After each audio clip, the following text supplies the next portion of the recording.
Assalamualaikum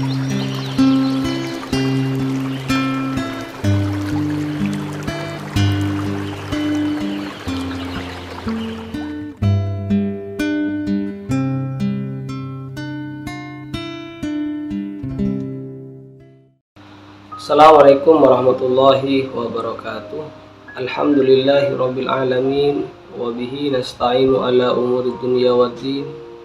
Assalatu wassalamu ala ashrafil anbiya'i wal mursalin, Sayyidina Muhammadin wa ala alihi wa ashabihi wa man tabi'ahum bi ihsanin ila yaumiddin, amma ba'du. Rabbi syrah li sadri wa yassir li amri wahlul 'uqdatam min lisani yafqahu qawli. Allahumma iftah bainana wa baina qaumina bil haqqi fa anta khairul fatihin. Subhanakallahumma la ilma lana fa'allimna ma yanfa'una wa barik lana fima 'allamtana innaka antal alimul hakim. Alhamdulillah, pada kesempatan kali ini Allah senantiasa memberikan kita nikmat iman, Islam, ihsan, serta nikmat kehidupan. Semoga kita senantiasa amanah dalam melakukan ketaatan kepada Allah Subhanahu wa Ta'ala. Amin ya rabbal alamin. Salawat beserta salam semoga tetap tercurahkan keharibaan Nabi besar kita Muhammad sallallahu alaihi wasallam yang senantiasa berdakwah di jalan Allah Subhanahu wa Ta'ala sehingga sampailah kepada kita, dan semoga kita amanah dalam menjalankan perjuangan dakwah beliau, dan semoga kelak di hari kiamat kita diakui sebagai umatnya. Amin ya rabbal alamin. Para pemirsa yang dirahmati oleh Allah Subhanahu wa Ta'ala, Allah berfirman, A'udzu billahi minasyaitonir rajim. Innal munafiqina yukhadi'una Allah wa huwa khadi'uhum wa idza qamu ila sholati qamu kusala yura'una an-nasa wa la yadhkuruna Allah illa qalila. Sesungguhnya orang-orang munafik menipu Allah, dan Allah akan membalas tipuan mereka. Dan apabila mereka berdiri untuk sholat, mereka berdiri dengan malas. Mereka bermaksud riya dengan sholat di hadapan manusia, dan tidaklah mereka menyebut Allah kecuali sedikit sekali. Surat An-Nisa ayat 142. Jangan kotori hati kita dengan kemaksiatan. Dia adalah lokus dalam menentukan arah kehidupan kita. Hati adalah lokus atau tempat beramal dan tempat dosa. Oleh sebab itu, jagalah dia dari debu-debu kemunafikan, debu-debu kemaksiatan yang nantinya akan mengekspresikan sesuai dengan isinya. Seperti teko akan mengeluarkan isi teko. Jika teko itu isinya susu, dituang pasti keluar susu. Tidak mungkin teko itu isinya susu, tiba-tiba dituang keluar kopi. Hati yang selalu bercahaya dari cahaya ilahiyah itulah hati nurani. Jangan engkau biarkan dia tidur lelap. Engkau harus bangunkan dia. Ajak dia berdialog ketika engkau melangkah hendak melakukan aktivitas, agar engkau tidak salah melangkah. Kadang kita sudah bangun, kita sudah ngiler, namun hati nurani kita belum, sehingga yang mendominasi adalah nafsu setania. Oleh sebab itu kata Rasulullah, istaftih qalbak, mintalah fatwa pada hatimu. Apabila nafsu setan yang menonjol, maka akan melahirkan setan yang berpenampilan manusia.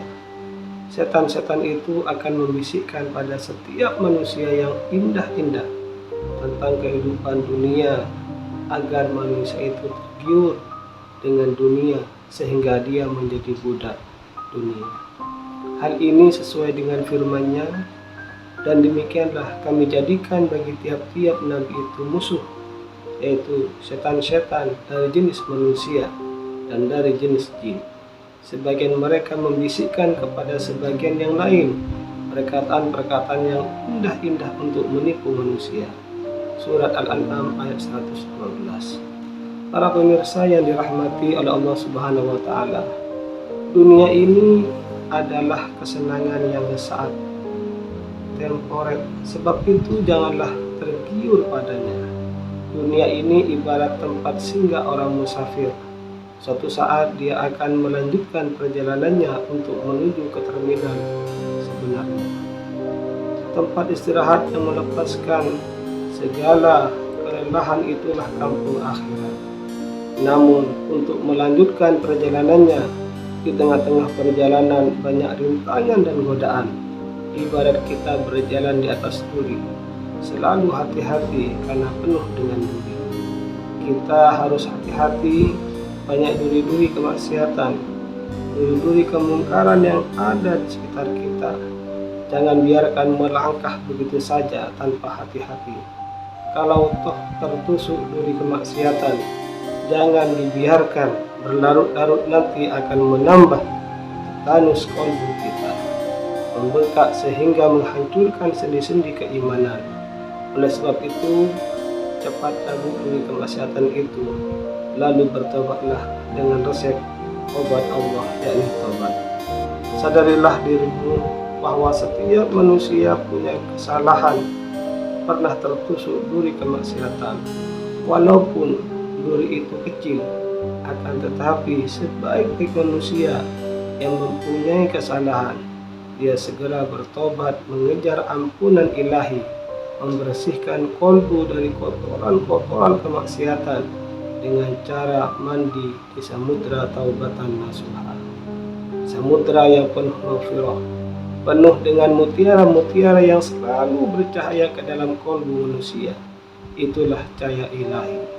Akan tetapi jangan main-main di samudra maghfirah tersebut tanpa penyesalan, tanpa bekal ilmu, dan hati-hati untuk menuju ke pelabuhan yang sebenarnya.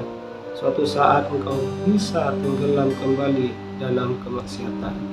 Para pemirsa yang dirahmati oleh Allah Subhanahu wa taala, oleh karena itu ingatlah selalu kepadanya sebelum engkau berjumpa dengannya. Ingatlah sebelum diingatkan kematian yang bisa membuatmu menyesal ketika penyesalan tiada gunanya lagi bagi dirimu. Perbaruilah selalu hatimu, sebab jika baik hatimu, baik pula seluruh keadaanmu. Oleh karena itu Nabi SAW bersabda, di dalam jasad anak Adam terdapat segumpal daging. Apabila daging itu baik, akan menjadi baik seluruh jasadnya. Sebaliknya apabila daging itu rusak, akan menjadi rusaklah seluruh jasadnya. Ketahuilah segumpal daging itu adalah hati. Hadis riwayat Bukhari dan Muslim. Hati akan menjadi baik dengan takwa dan tawakal kepada Allah Subhanahu wa taala, dengan selalu mentauhidkannya dan senantiasa ikhlas dalam setiap beramal. Dan hati akan menjadi rusak karena hal-hal yang sebaliknya. Hati seperti burung di dalam sangkar yang kokoh, seperti permata di dalam kotak kecil, atau seperti harta benda di dalam lemari. Ibnu Abi Malik berkata, saya mengetahui karakter 30 sahabat Nabi SAW. Semuanya takut pada sifat-sifat kemunafikan yang terjadi pada diri mereka. Dari sahabat Ali atau Hudzaifah, keduanya meridhai Allah yang mengatakan hati itu ada 4 macam. Pertama adalah hati yang hidup, seperti lampu yang senantiasa meneranginya. Itulah hati orang yang beriman. Kedua adalah hati yang hitam gelap, yaitu hatinya orang kafir. Ketiga adalah hati yang tersungsang, yaitu hati orang munafik. Keempat adalah hati yang bercabang 2. Cabang pertama didorong oleh keimanan, cabang yang kedua didorong oleh kemunafikan. Mereka adalah orang-orang yang memperbaurkan amalan soleh benar dengan amal buruk batil. Diriwayatkan oleh Imam Ahmad.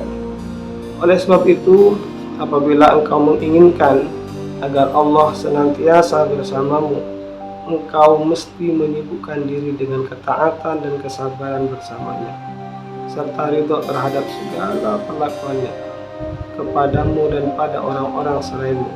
Engkau juga mesti bersikap zuhud di dunia. Ambillah bagianmu dari dunia ini dengan penuh ketakwaan dan wara. Lalu carilah akhirat dan beramallah untuk bekal kehidupan akhirat. Nasihatilah orang-orang di sekelilingmu dan nasihatilah mereka agar taat kepada Allah. Peringatkanlah mereka juga orang-orang selain mereka. Para pemirsa yang dirahmati oleh Allah Subhanahu wa taala, semoga kita senantiasa termasuk orang-orang yang meninggalkan kemunafikan dalam hidup kita. Amin ya rabbal alamin. Ihdinas siratal mustaqim. Assalamualaikum warahmatullahi wabarakatuh.